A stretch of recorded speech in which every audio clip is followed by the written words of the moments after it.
পানি আছে আছে পানি লাগছে পানি একটু লাগছে তো অনুপ্রেরণায় কিন্তু আমরা দেখছি বড় বড় ধরনের ভয়াবহ আগুন হতো বা ক্ষতির সম্মুখীন হতে পারতো সাধারণ মানুষের, সেই জায়গা থেকে কিন্তু আমরা দেখছি আসলে যারা বড় ভবনগুলোতে থাকতো সেই ভবনের সাধারণ মানুষজনকে কিন্তু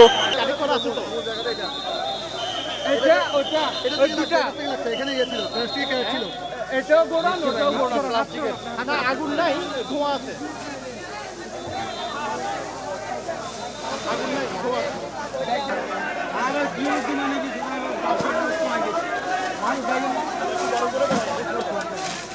থেকে কিন্তু আমরা দেখছি পানি দিয়ে আগুন নির্বাপনের চেষ্টা করা হচ্ছে, তবে এই ধরনের আগুন যাতে আর না ধরতে পারে বা আবাসিক এলাকায় যাতে কোনো ধরনের প্লাস্টিকের গোডাউন না থাকে।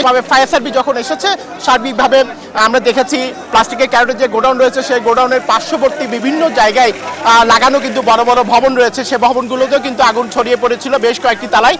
এবং আমরা দেখেছি এলাকার মানুষজন সবার আগে সেসব ভবনে যারা বাসিন্দারা রয়েছেন তাদেরকে কিন্তু নিচে নামিয়ে আনতে সমর্থ হয়েছে এবং সবার আগে তাদেরকে কিন্তু নিচে নামিয়ে এনেছেন। এবং এরপর ফায়ার সার্ভিসের 4 থেকে 5টি ইউনিট আমরা এখানে এসেছে জেনেছি, তবে কয়টি ইউনিট এখানে এসেছে সার্বিকভাবে সেই বিষয়টি আমরা জানতে পারবো যখন পুরোপুরি আগুন নিয়ন্ত্রণে আনা হবে, যখন আমরা ফায়ার সার্ভিসের সাথে কথা বলবো। তবে আমরা দেখেছি আগুন লাগার পরেই কিন্তু পুলিশ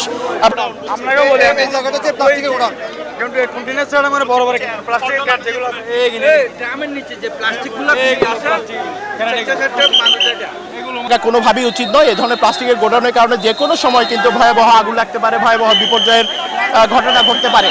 এবং এই মুহূর্তে আমরা দেখছি ফায়ার সার্ভিসের পক্ষ থেকে কিন্তু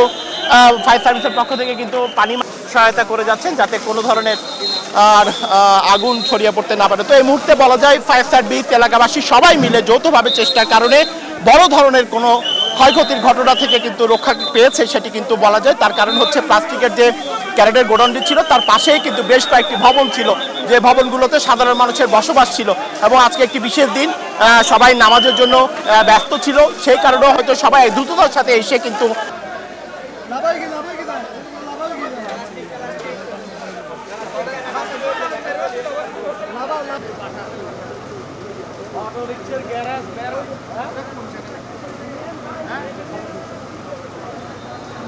থেকে